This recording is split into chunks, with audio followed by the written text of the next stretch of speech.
Simbah Pamengger tak takoni wae ra tau gelem bloko. Jane sinten yang sepuh kula? Sapa? Sapa iki kan sopan ngene ya. Besok wae sampean kok malah belani karo Simbah Pamengger.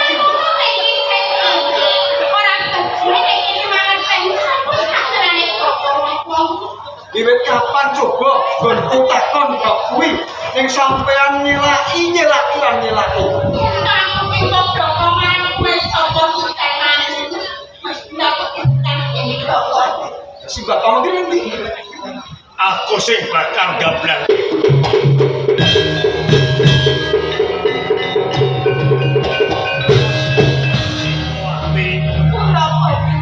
Lamun to kowe tansah selak lakon iki ora urung umbaran bakal ngerti. Mula mbok menawa wis kowe nanti perkara iki umbaran kudu ngerti sapa sak temene wong tuane. Saupane putra kula menika jauh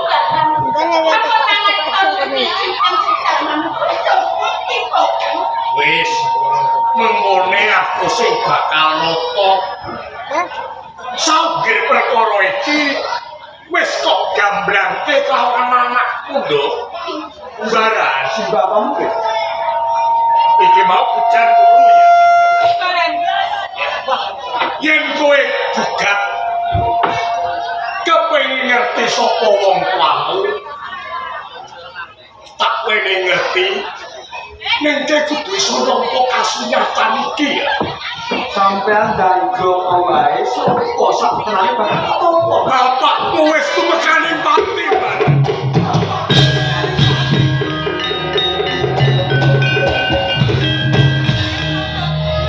Simbah Pamengger. Patine bapak iki karono Gusti Kang Grajangan omongane dikira dhewe tamunan. Wis perkara kuwi ora sak kok takoki. Bagune wis ngerti nek wong tuamu wis mati. Ya, ora apa-apa Simbah Pamengger. Wong aku pengen takon, menyang dia lang jure bapak, apa sulit kok enggak? Ya. Umbaran. Yen kowe pengen ngerti wong tuamu, tenane wong tuamu kuwi ora kene maju piling bali longan ora. Nanging wong tuamu kuwi trahing ngawur. Apangkat bupati ana ing negara kang katelah Kabupaten Granti. Jenenge bapakmu Dipati Bandar Subali. Mbah, jejere aku anak-anak dilairake. Aku kepengin orang ke Darmo iku tumrap wong tua iku sampeyan. Sing kok karepe Sautora aku bakal ninggalke desa Gambir Sekti temekoren desa Gambir. Miras-miras aku harus stop golek pegawean. Umbaran yen kowe duwe sedya sing kaya ngono, wong tuwa seneng. Ning semono yen pancen niatmu iki wis ora bisa tak pambeng. Nyiras pantes saora-orane kowe bisa junjung dhuwur mendem jero derajate wong tuamu. Mergo patine wong tuamu satemene dipateni karo menungso. Sinten ta? Saiki sing ngejeki negara Granti. Kengaran Kebumarcuet. Yen pancen kowe wani rebutan Granti paten ono Kebumarcuet.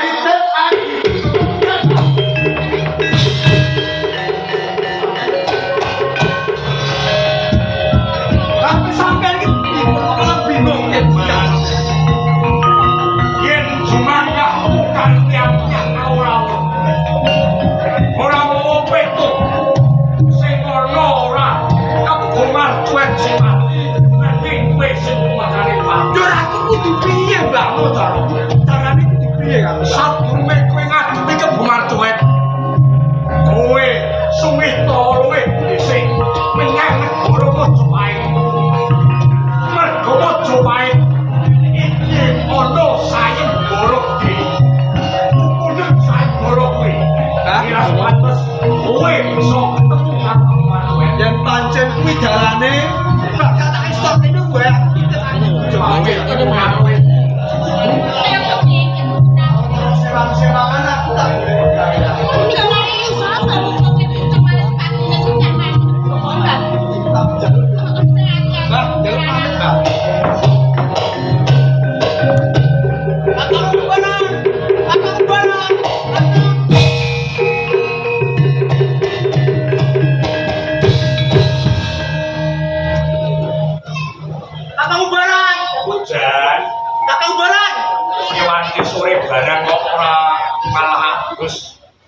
Ya mau buat dolanan, Mbak. Mau tak kamu barang, Mbak.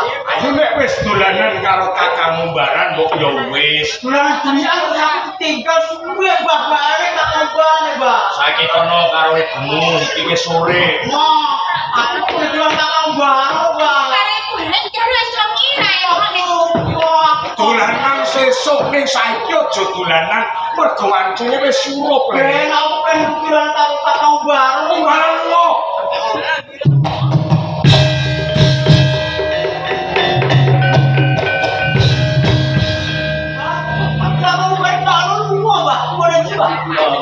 Anu Jibawati ya wis gandeng aku kabutuh perkara iki hujan ben ngerti sak temene lalakon iki kowe apa Pak kakangmu mbaran wis ninggalke Gambir Sekati Iya, Pak.